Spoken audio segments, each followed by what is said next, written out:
यात्रा के समापन में आज आप सब लोग, नौजवान, बुजुर्ग, महिला, बच्चे, जो इतनी बड़ी तादाद में यहां पर आए हो, मैं आप सबका हाथ जोड़कर बहुत बहुत धन्यवाद करना चाहता हूं, आपका शुक्रिया करना चाहता हूं। साथियों, मुझसे पूर्व वक्ताओं ने मंच पर अपनी बात रखी। मैं इस मौके पर आपको बताना चाहता हूं क्या परिस्थितियां पैदा हुई, राजस्थान में क्या घटनाक्रम पैदा हुआ, जिसको लेकर इस यात्रा को हमने निकाला। आप सब जानते हो,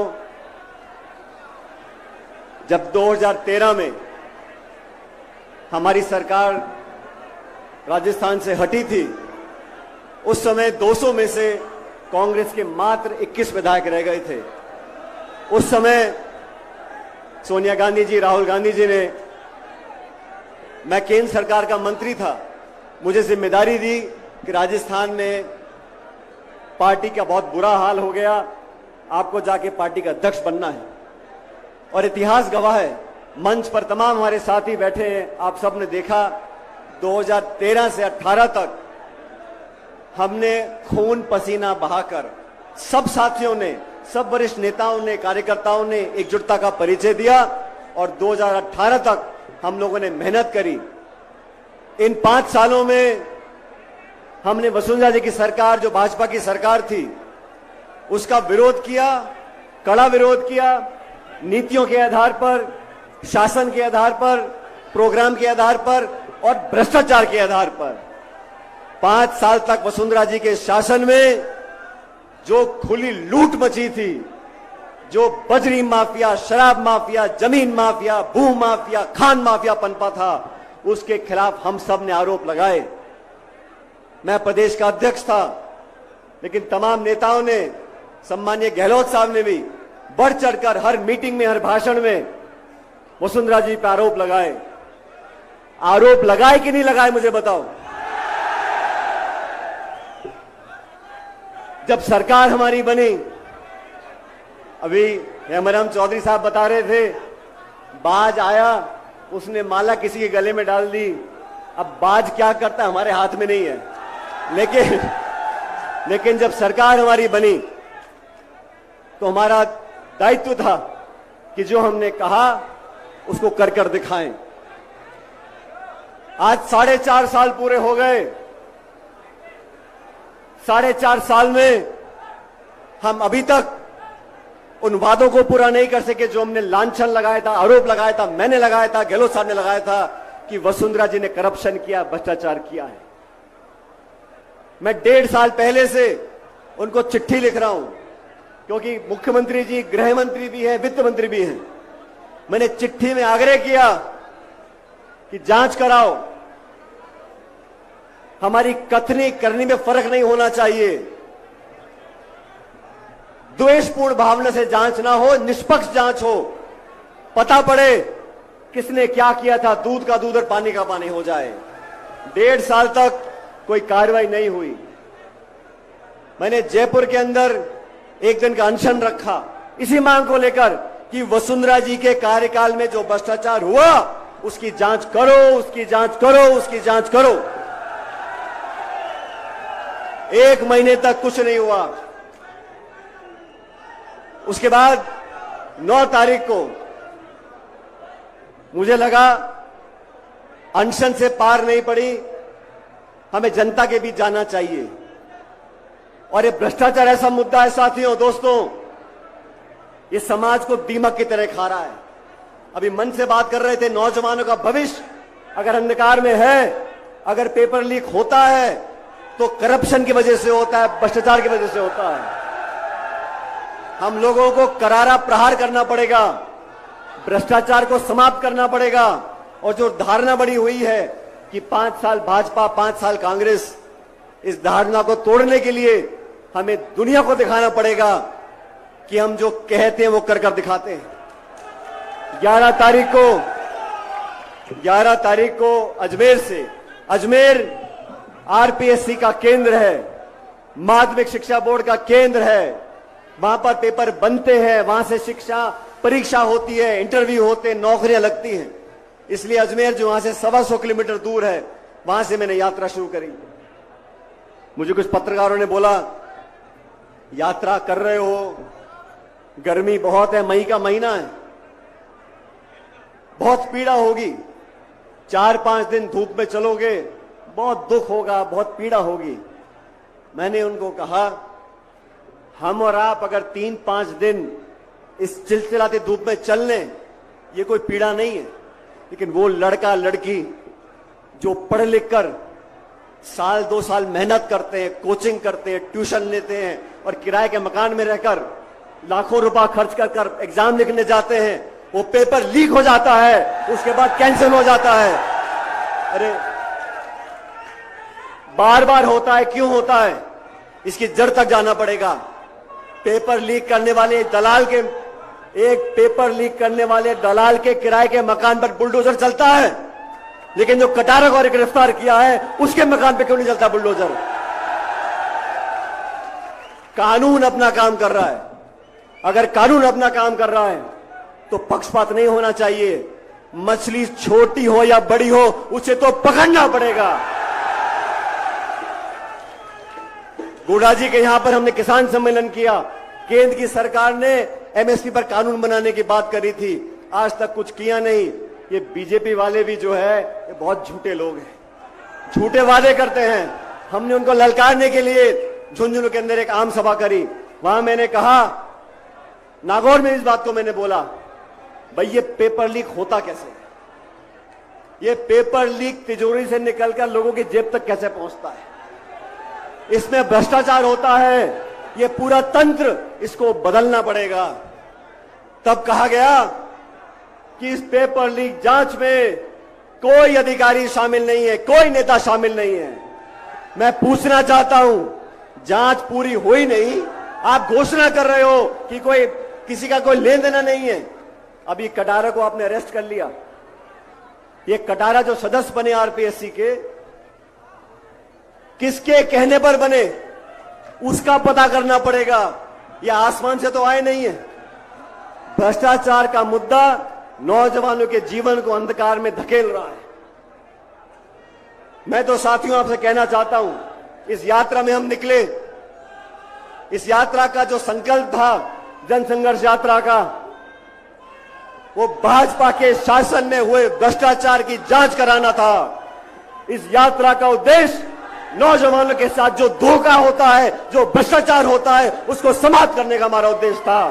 मैं आप सबका धन्यवाद करना चाहता हूं। जब मैं अजमेर से निकला था, बड़ी गर्मी थी, बहुत से लोग बोलते थे हो सकता है कुछ लोग यात्रा में ना जुड़ पाएं, और मैं आप लोगों से एक सवाल पूछना चाहता हूं। आप सचमुच सच जवाब देना। यहां बहुत दूर दूर से लोग आए हैं, अलग अलग जिलों से आए हैं। आप सच बताना, क्या आपको इस जयपुर की सभा में आने के रोकने के प्रयास हुए, हां कि ना? इसके आगे मुझे कुछ बोलना नहीं है, क्योंकि यही वसुंधरा जी की सरकार में मैंने 12 से झालावाड़ 100 किलोमीटर की पदयात्रा, किसान न्याय यात्रा निकाली थी। उस समय भी उस समय की सरकार ने बहुत कोशिश की। कलेक्टर, एसपी, बीडीओ, तहसीलदार, पटवारी, मास्टर, पूरे सरकार का महकमा लग गया था लोगों को रोकने के लिए। लोग रुके नहीं, किसान यात्रा हुई और उस सरकार को हमारे किसानों की मांग को मांगना पड़ा।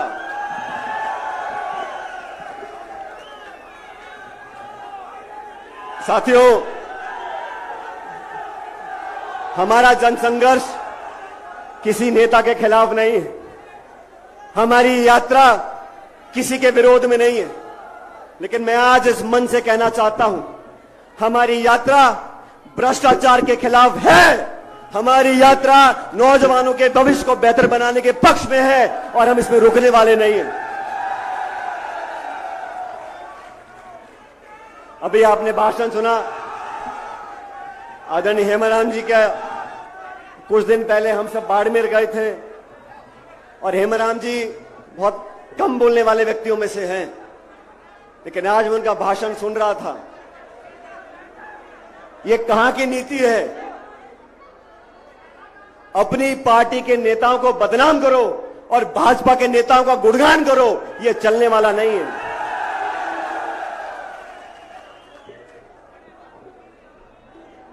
सत्ता में जब लोग आते हैं तो कोई व्यक्ति नहीं आता, शासक बैठता है कुर्सी के ऊपर, उसको तेरा मेरा करने का अधिकार नहीं, उसको पक्षपात करने का अधिकार नहीं, उसको न्याय करना पड़ेगा, कठोर निर्णय लेने पड़ेंगे। और मैं बार बार बोलता हूं, 6 महीने के बाद चुनाव राजस्थान के अंदर है। अगर हम कार्रवाई नहीं करेंगे, दूध का दूध और पानी का पानी, आजकल नींबू दूध बहुत चल रहा है, दूध का दूध और पानी का पानी नहीं होगा तो हमारे विरोधी बोलेंगे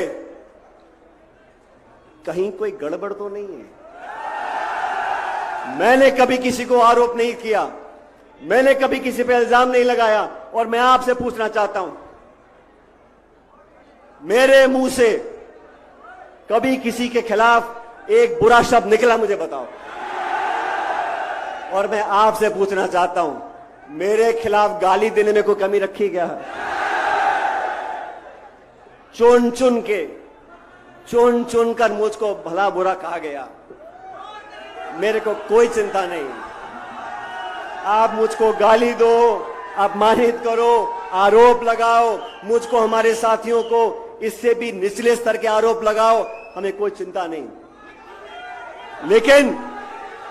लेकिन इस लोकतंत्र में जो आज आप सब लोग बैठे हो, आप ही गणेश हो, आप ही जनार्दन हो, और आपके आशीर्वाद से यहां पर लोग आगे बढ़ते हैं, पीछे आते हैं।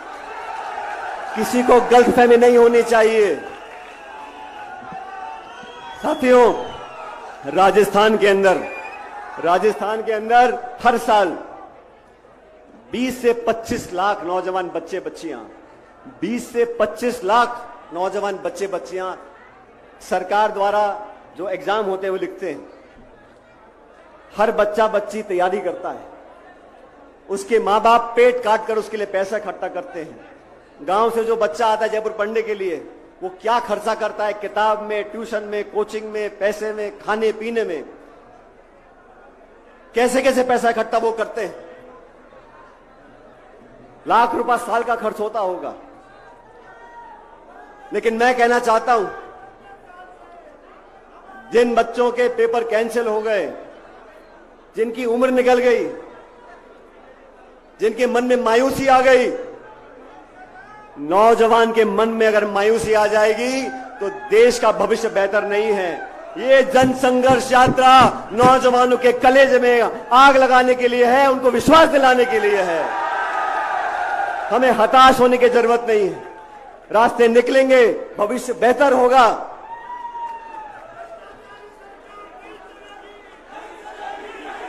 आदरणीय दोस्तों, नौजवान साथियों, मैंने जो मांग रखी हैं, जो अपार जन समर्थन मिला, वो मुझ व्यक्ति को नहीं मिला। मैंने जो मुद्दे जनता के सामने रखे हैं, ये समर्थन उसको मिला है। ये समर्थन भ्रष्टाचार के खिलाफ करारा प्रहार करने को मिला है। ये जन समर्थन नौजवानों के भविष्य को सुरक्षित रखने के लिए मिला है। राजस्थान की जनता बहुत स्वाभिमानी है।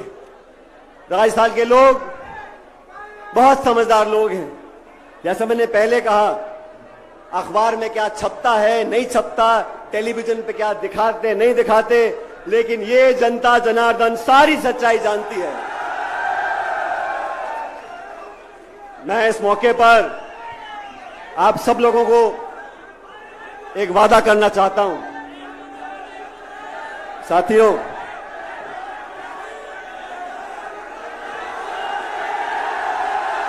मैं आप लोगों को वादा करना चाहता हूं, मुझको और मेरे परिवार को राजनीति में 40-45 साल हो गए। अब नेट बंद करो, बिजली बंद करो, जनता बंद होने वाली नहीं है। मुकेश जी, ये नेट पेट सब फेल हो जाएंगे, चिंता मत करो। 20-22 साल से मैं राजनीति कर रहा हूं। मुझे भी बड़े बड़े मौके मिले जनता की सेवा करने का, केंद्र में, राज्य में, सांसद, विधायक, बहुत सारे पद मिले। लेकिन ये प्रदेश और देश की जनता जानती है मेरी निष्ठा, मेरी ईमानदारी और हम लोगों के काम करने के तरीके में मेरा सबसे घोर विरोधी भी उंगली नहीं उठा सकता। ये हमारी कमाई है, ये जनता का विश्वास है। इस पे तुम कितने भी आरोप लगा लो, कितनी भी चुगली कर लो, कितनी भी अफवाह फैला लो, आप लोग इन बातों को मानोगे कि नहीं मानोगे? मैं आप लोगों को वादा करना चाहता हूं साथियों, इस यात्रा में बहुत सारे साथी हमारे साथ चले। मैं आप सबको आश्वासित भी करना चाहता हूं और वादा करना चाहता हूं अब सबके सामने, मैं किसी पद पे रहूं या ना रहूं, मैं राजस्थान की जनता और नौजवानों की सेवा अपनी आखिरी सांस तक करता रहूंगा। और मैं डरने वाला नहीं हूं, मैं दबने वाला नहीं हूं, मैं आपके लिए लड़ा हूं और लड़ता रहूंगा। ये वादा मैं खुले आसमान नीचे करके जा रहा हूं। प्यार से मांगो, हम हाथ काट के दे देंगे। धमका के मांगोगे तो हम हिलने वाले नहीं हैं। हम लोगों ने कमी नहीं छोड़ी मेहनत करने में, खून पसीना बहाने में। मेरे साथ जो हजारों लोग चले हैं, आज मैं आपको बताना चाहता हूं, आप नौजवानों के पैरों के छालों की कसम, मैं अब पीछे हटने वाला नहीं हूं। आपके साथ रहूंगा, हमेशा रहूंगा। राजनीति सिर्फ सत्ता लेने के लिए है, राजनीति सिर्फ पद पर बैठने के लिए है। नौजवान दर दर भटकता रहे, हम सिर्फ सत्ता का सुख लेंगे, ये संभव नहीं है। जो भी कुर्बानी देनी होगी मैं देने को तैयार हूं, जो भी करना होगा मैं करने को तैयार हूं। अभी चुनाव हुआ कर्नाटक में, भारतीय जनता पार्टी की सरकार थी, कांग्रेस पार्टी ने आरोप लगाया ये 40% की भ्रष्ट सरकार है। जनता ने आरोपों को स्वीकार किया, कांग्रेस को बहुमत दिया और भाजपा को मैदान से भगा दिया। ये भ्रष्टाचार ही वो चीज है जो लोगों के दिल में गुजरती है। हमने भी किया था राजस्थान में, लेकिन अब कोई सफाई दे रहा है, दूध और नींबू। कोई कह रहा है कितनी बार बात हुई, 10 बार हुई, 15 बार बात हुई, 20 बार बात हुई। अरे मैंने तो कभी कहा ही नहीं कि मिलीभगत है। मैं तो इतना कह रहा हूं कि हमने अपनी जबान से जो वादा किया लोगों के बीच में, उसको कृपया करके पूरा कर दो। जनता के बीच जाना है हमारे को 6 महीने के बाद। इतने सारे लोग यहां धूप में खड़े, यहां आप लोग सच में मेरी ताकत, हम सबकी हिम्मत, और जो मंच पर लोग बैठे हम सब आपके सेवक हैं। हम किसी के खिलाफ नहीं हैं, हम किसी का विरोध नहीं करते, लेकिन सच और न्याय का रास्ता, उस पर हम चलते रहेंगे। अब दोस्तों, वसुंधरा जी के ऊपर जो आरोप लगाए हम लोगों ने, उसको पूरा करने का समय आ गया। और भी वेद सोलंकी जी भाषण दे रहे थे। वेद बहुत जज्बाती व्यक्ति है। मैं वेद जी आपको बताना चाहता हूं, जिन बच्चों ने पेपर लिखे उनके पेपर कैंसिल हो गए, लीक हो गए। उन लाखों बच्चों ने अपने मां बाप के पैसों को जो खर्च किया, उनके साथ जो धोखा हुआ, उनके साथ जो नाइंसाफी हुई, अगर बच्चा मेहनत करके पेपर लिखता है और पेपर आउट हो जाता है, उस बच्चे की क्या गलती है मैं पूछना चाहता हूं। उस नौजवान ने क्या बुरा किया? इसलिए हमारी सरकार, हम लोग, ये मैं मांग करता हूं, जितने भी बच्चे हैं जो पेपर लीक से प्रभावित हैं, प्रत्येक नौजवान को आर्थिक मुआवजा देना चाहिए जो उसका खर्चा हुआ है। आरपीएससी इतनी बड़ी संस्था जयपुर में है। आरपीएससी में जो आज जो धारणा बनी हुई है कि वहां जुगाड़ चलता है, आरपीएससी में नियुक्तियां राजनीतिक दृष्टिकोण देकर की जाती हैं। किसी का भांजा, किसी का भतीजा, किसी की बीवी, किसी का घरवाला। मैं मांग करता हूं, अगर दोबारा नौजवानों का विश्वास कायम करना है, एक उदाहरण प्रस्तुत करना है, तो ये आरपीएससी को बंद करो, एक नई व्यवस्था कायम करो। आरपीएससी का चेयरमैन, आरपीएससी के मेंबर, कोई मापदंड तो हो, जान पहचान, रिश्तेदारी, किसी नेता से निकटता, ऐसे मेंबर बना दोगे आप।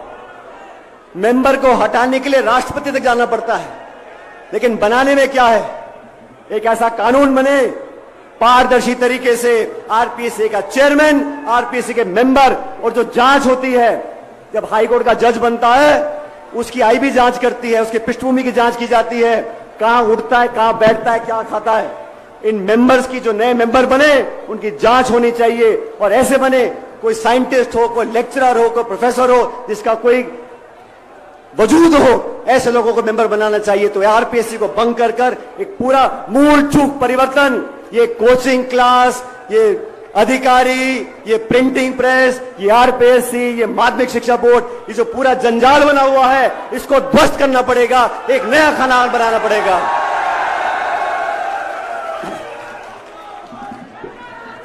और तीसरी बात, वसुंधरा जी की सरकार के समय जो हमने आरोप लगाए थे, गहलोत साहब ने लगाए थे, हमने लगाए थे, उस पर जांच करने का समय आ गया। साथियों,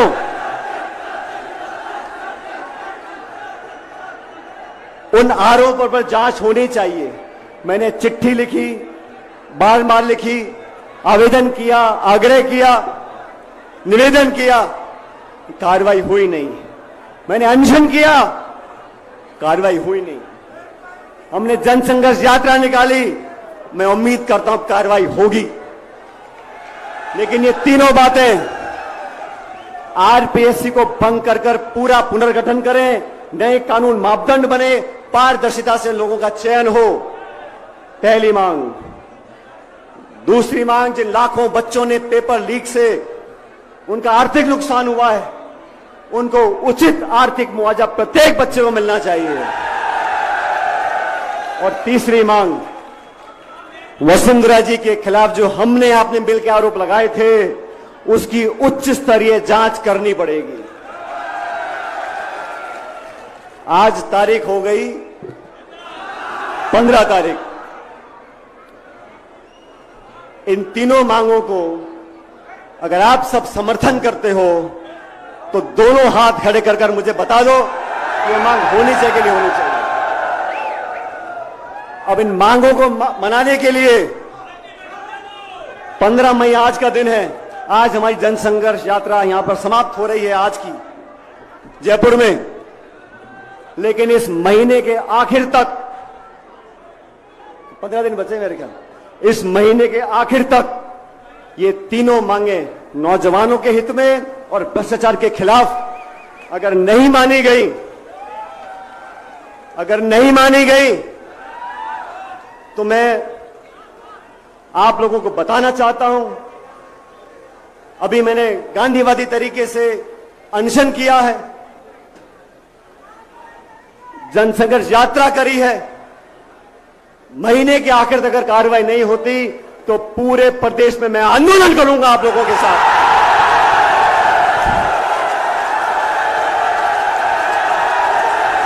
जनता के साथ रहेंगे, गांव में, डाणी में, शहरों में हम पैदल चलेंगे, जनता को साथ लेकर चलेंगे, न्याय दिलाएंगे, न्याय करवाएंगे, आपकी बात को रखते रहेंगे।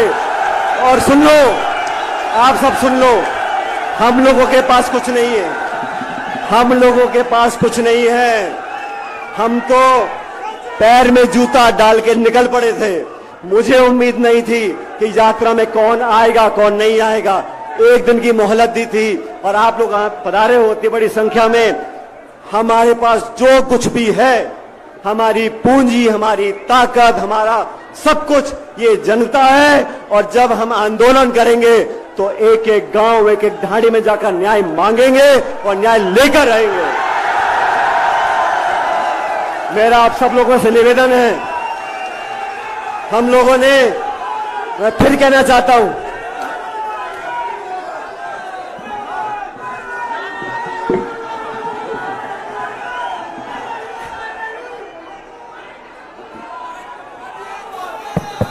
अगर 15 दिन में मांगे नहीं मानी गई तो अब याचना नहीं, रण होगा, वो बारी भीषण होगा।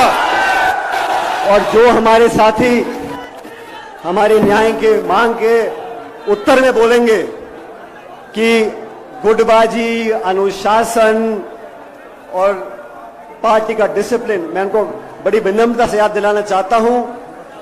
हम लोगों ने बात रखी, दिल्ली में हमारी बात को सुना और एआईसीसी ने कमेटी बनाकर हमारे काम को आगे बढ़ाया। लेकिन 25 सितंबर को जो विश्वासघात किया सोनिया गांधी के साथ, 25 सितंबर को जो पार्टी को बेइज्जत करने का काम किया, जो पार्टी के अनुशासन को तोड़ने का काम किया, उन लोगों को अपने गिरेबान में झांक कर देखना पड़ेगा कि अनुशासन हमने तोड़ा, किसी और ने तोड़ा। हम तो बिना पद के, गाली खा खा के, खून के घूंट पी पी के जनता में जाके संगठन का काम कर रहे हैं, और आप मलाई खा खा के, गाली दे दे के हमको बदनाम करने का काम कर रहे हो। यह होने वाला नहीं है। इसलिए साथियों, आपसे अंतिम निवेदन करना चाहता हूं, ये सभा आपकी है। मुझे जानकारी मिली है कि कुछ लोग इस सभा में उत्पात मचाने की कोशिश कर सकते हैं, तो कृपया करके शांति से अपनी जगह बैठें और आराम से सभा को समाप्त होने दें। कोई कोशिश भी करे, हमें उत्तेजित नहीं होना है। ये बात ध्यान रखना, हम लोग जिस विचारधारा से बंधे हुए हैं वो महात्मा गांधी की विचारधारा है। प्यार, मोहब्बत, अपनापन, भाईचारा, 36 कौम को साथ लेकर चलने वाली विचारधारा है। और मेरे कुछ ऐसे भी साथी हैं जो बहुत बड़ी गलती करते हैं। वो गलती क्या करते हैं, हमको एक सीमित दायरे में बांधने की कोशिश करते हैं। ये फला धर्म का है, फलाने जिले का है, फलानी समाज का है।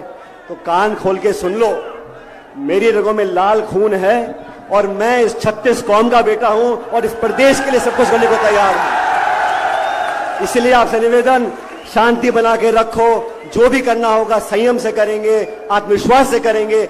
आपने अपने लिए, हमारे लिए जो संकल्प लिया है उसको आगे बढ़ाएंगे। लेकिन आज की सभा जब समाप्त हो तो कृपया करके शांति और भाईचारे से इस सभा को समाप्त करें। आप सब लोगों का, जो मंच पे खड़े हैं वो हम सब नतमस्तक हैं आपके आगे, और जो सभा में दूर धूप में खड़े हैं, मैं आपका हाथ जोड़ के धन्यवाद करना चाहता हूं।